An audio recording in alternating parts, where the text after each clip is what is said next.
Work, power और energy. तो work, power, energy के सारे फार्मूले हैं जो न्यूमेरिकल्स में क्या होंगे, यूज होंगे। ठीक है ना। पहला वर्क, वर्क को हम किससे डिनोट करते हैं, W से।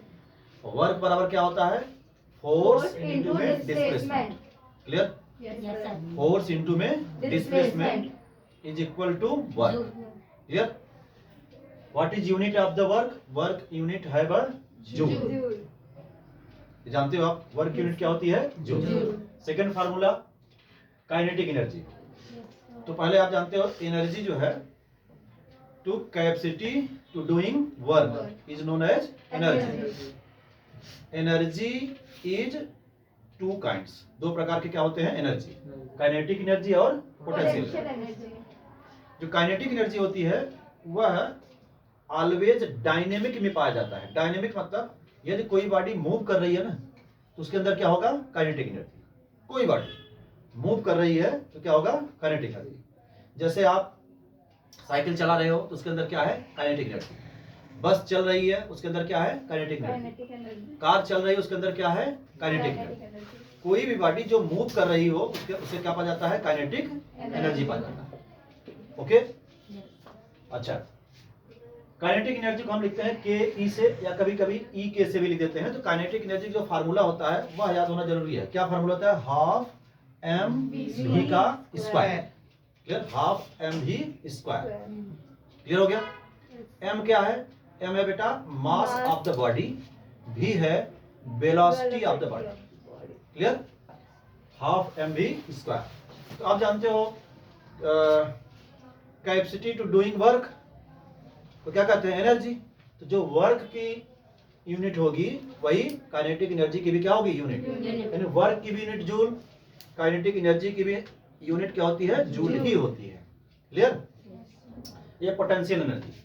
पोटेंशियल एनर्जी हमने कहा था कि कोई भी बॉडी जिसमें मास है, कोई भी बॉडी हो। अब ये एक बॉडी ये भी है मार्कर, अब इसका भी अपना क्या है, एक मास है भाई।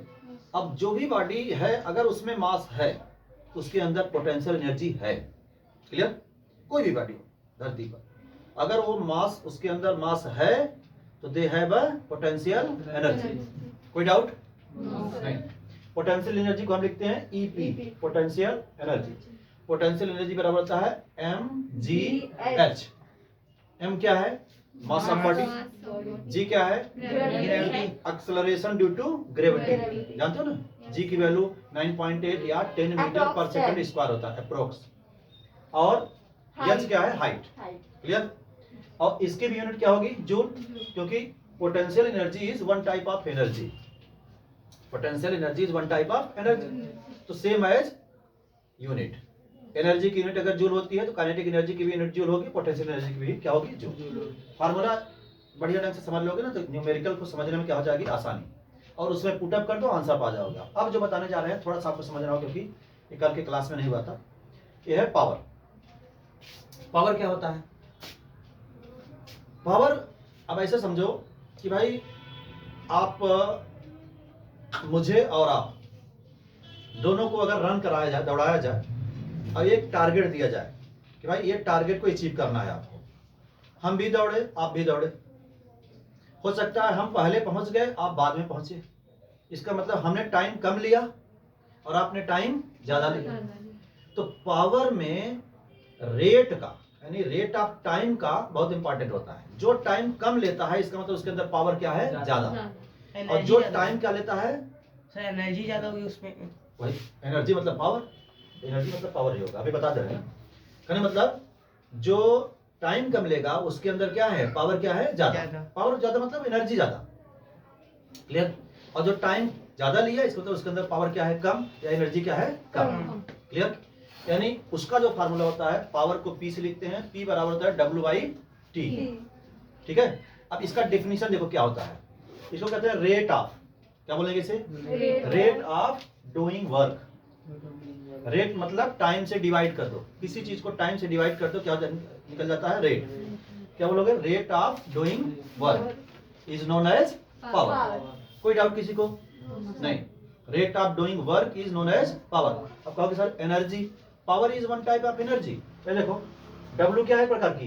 एनर्जी। W क्या है प्रकार की? भाई W क्या है? वर्क डन तो है। वर्क डन ही क्या होती है? एनर्जी होती है। तो आप इसको लिख सकते हो P equal to W by T, W equal to E by T. What is value of E? E is energy. E is energy. You can write it. P is equal to W by T or E by T. It means W is equal to E. You can write. मतलब आप लिख सकते हैं W के स्थान क्या लिख सकते हो? E. E को हम बोलते हैं बेटा ना कॉमर्शियल यूनिट। जैसे आपके घर में इलेक्ट्रिक आता है ना, तो उसका बिल आता है। जो बिल आता है उसको जिस रेट से आता है उस रेट को हम लोग कहते हैं कॉमर्शियल यूनिट।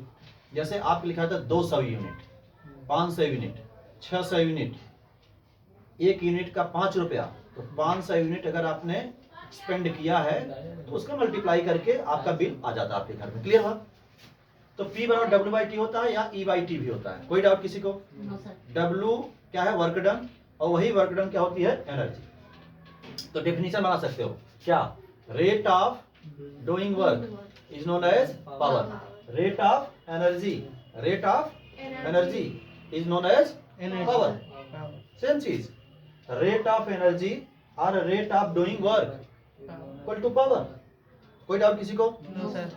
अच्छा, अब अगर हम इसी को कॉमर्शियल यूनिट में चेंज करें, अगर कोई कहे एनर्जी के कॉमर्शियल यूनिट जो आपके घरों में आती है, बिल आता है, उसको कहते हैं बेटा यूनिट। क्या बोलते हैं? यूनिट। एक यूनिट बराबर होता है 1 किलो वाट आवर। तो सर वाट क्या होता है? अभी मैंने बताया पावर की यूनिट क्या होती है? वाट। कोई पूछे वर्क यूनिट क्या होती है? जूल। काइनेटिक एनर्जी क्या होती है? जूल। पोटेंशियल एनर्जी क्या होती है? जूल। तो पावर की क्या होती है? वाट। क्लियर? जैसे फोर्स का न्यूटन होता है वैसे पावर क्या होता है? वाट। 1 किलो वाट जो होता है 1000 यानी 1000 वाट के बराबर होता है। ये ऐसे समझो आप कि भाई हम अगर 1 किलो वाट एनर्जी खर्च कर दिए, इसका मतलब हमने 1000 वाट की एनर्जी क्या कर दिया? खर्च कर दिया 1 घंटे में। अब ऐसे समझो कि सब लोग फैन है आपके पास, फ्रिज है, कूलर है, टीवी है, सबका अपना अपना एक पावर होता है। मान लो 1000 वाट बनाना है हमें, मान लो एक 300 वाट का है, अगला 300 वाट का है, अगला 300 वाट का है, कितना होगा? 900, अगला 100 वाट का है। 4 डिवाइस आप लगा रखे हो, 300 वाट, 300 वाट, 300 वाट, 100 वाट, कितना होगा टोटल? 1000। अब 1000 वाट आपके यहाँ डिवाइस क्या हो रही है? रन कर रही है।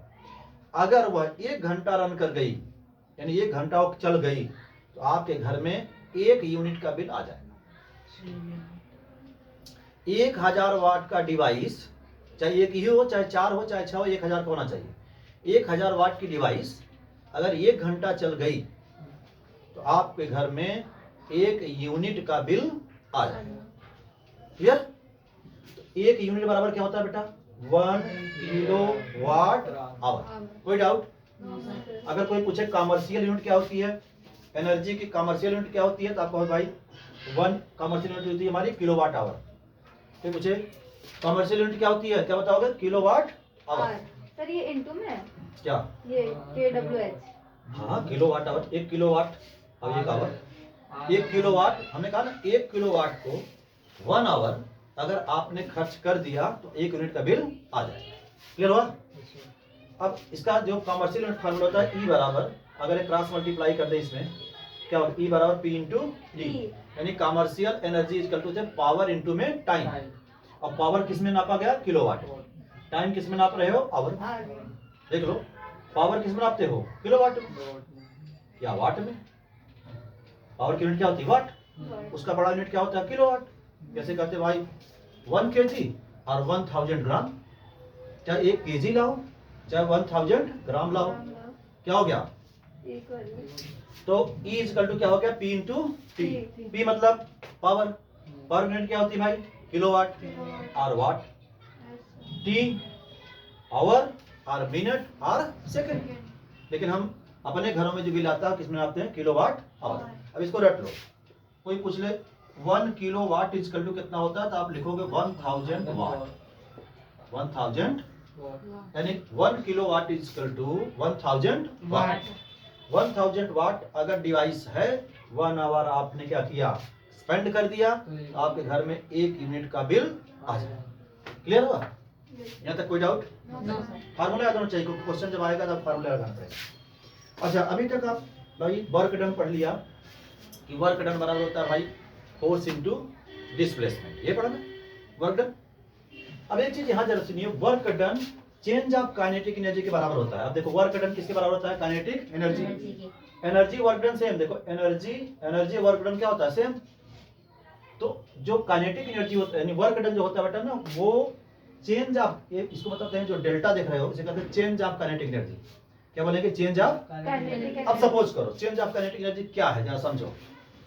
Change of kinetic energy depend करती है वेलोसिटी पर। इस पर वेलोसिटी पे। जैसे मान लो आप बाइसिकल राइड कर रहे हो, अब इनिशियल स्टेज में जब बाइसिकल राइड करते हो तो उसकी वेलोसिटी मान लो स्लो है और फिर उसकी वेलोसिटी क्या हो गई? फास्ट हो गई। पहले स्लो वेलोसिटी थी, फिर क्या हो गई? फास्ट हो गई। तो जब स्लो वेलोसिटी थी तो मान लो उसकी वेलोसिटी थी u मीटर पर सेकंड, और जब फास्ट हुई उसकी वेलोसिटी हो गई v मीटर पर सेकंड। तो जब आपकी बाइसिकल स्लो चल रही थी तो उसकी काइनेटिक एनर्जी दूसरी होगी, और जो फास्ट हो गई उसकी काइनेटिक एनर्जी दूसरी हो गई।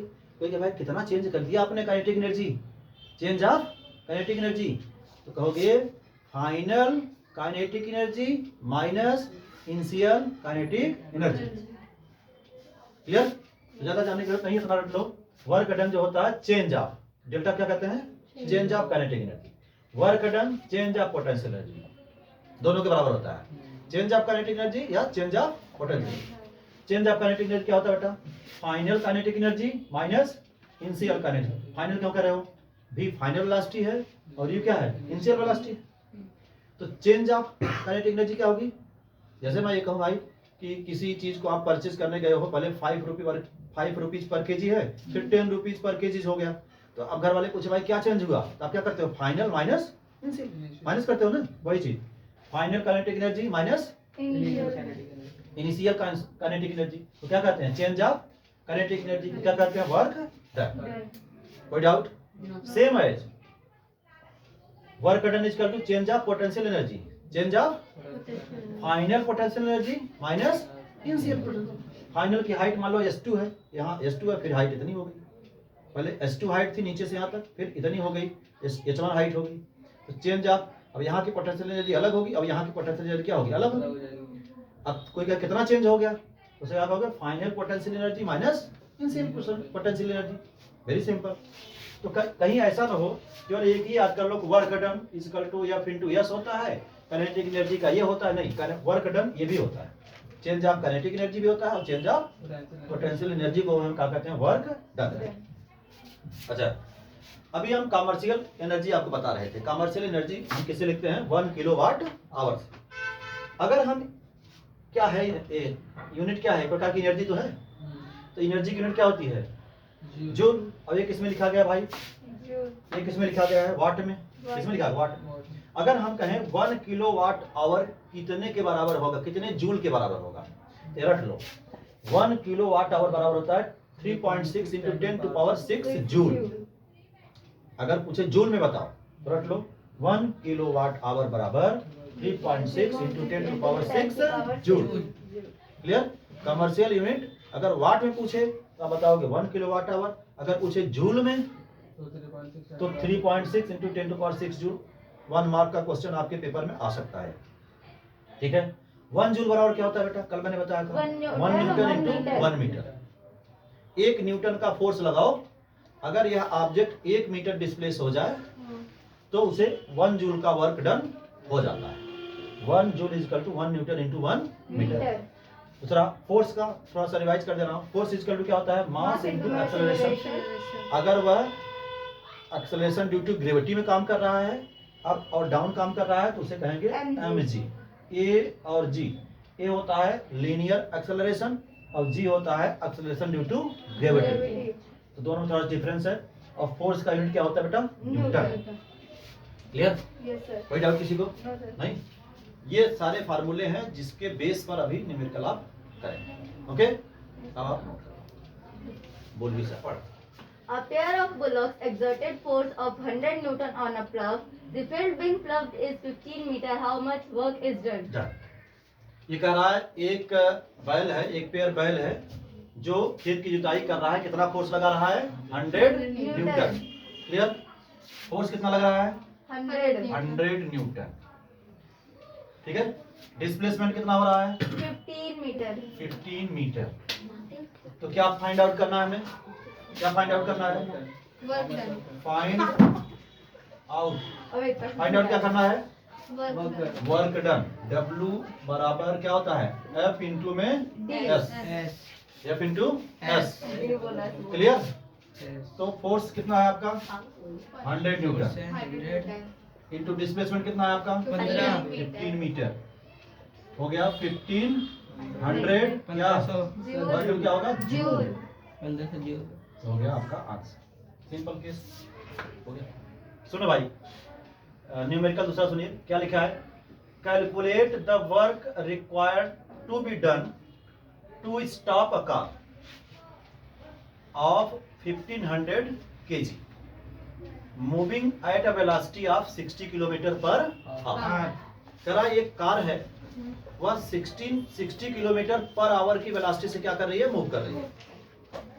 और उसका मास है, उस कार का मास कितना दिया है?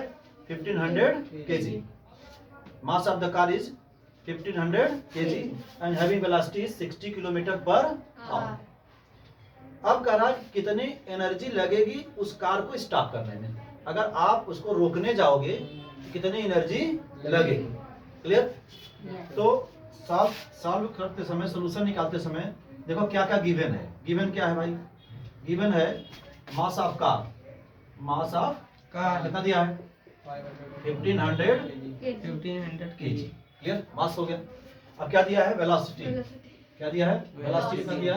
60 किलोमीटर पर आवर। इसको चेंज कर लो मीटर पर सेकंड में। तो क्या हो जाएगा? आप रट लो इसको। 60 इंटू 5/18 हो जाता है। इसमें आ जाता है मीटर पर किलोमीटर पर आवर को मीटर पर सेकंड में चेंज करने के लिए 5/18 से क्या कर देते हैं? मल्टीप्लाई कर देते हैं। क्लियर? हाँ, ये एक याद कर लो। किलोमीटर पर आवर को हम मीटर पर सेकंड चेंज करेंगे।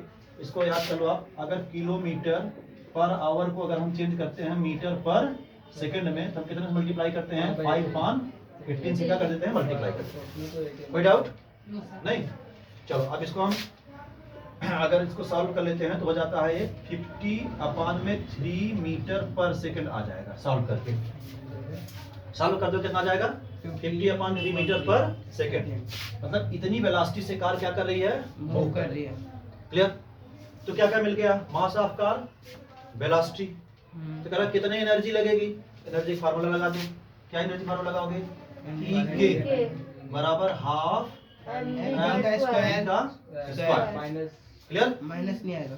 बराबर कितना हो जाएगा भाई? Half mass of car 1500 into velocity of car कितना है?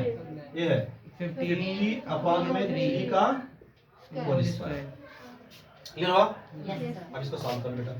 1/2। अब इसको आप काट भी सकते हो। 2 7 जा 14, 2 5 जा 10, 700 कितना आ गया? 50। 750 इंटू इसको सॉल्व करो। 50 इंटू 50 अपान में 3 इंटू में 3। क्लियर? अब इसको सॉल्व कर सकते हो आप। ये कटेगा 3 2 जा 6, इससे कट जाए। देखो 3 2 जा 6, 3 5 जा 15, 250 हो गया। अब तो नहीं कैंसिल होगा। अब ये हो गया बेटा 250 इंटू में 50 इंटू में 50 अपान में क्या हो गया? 3 है भाई। अब इसको सॉल्व करके आप कर सकते हो। 250 इंटू में 50 इंटू 50 2500 अपान में क्या हो जाएगा? 3। अब इसको सॉल्व कर लो। जो आएगा उतना क्या हो जाएगा? जूल। क्या हो जाएगा? जूल।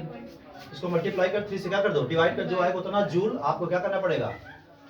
कार को स्टॉप करने के लिए एनर्जी क्या करेगी? ये तो सॉल्व कर सकते हो ना? Yes sir. समझा? Yes sir.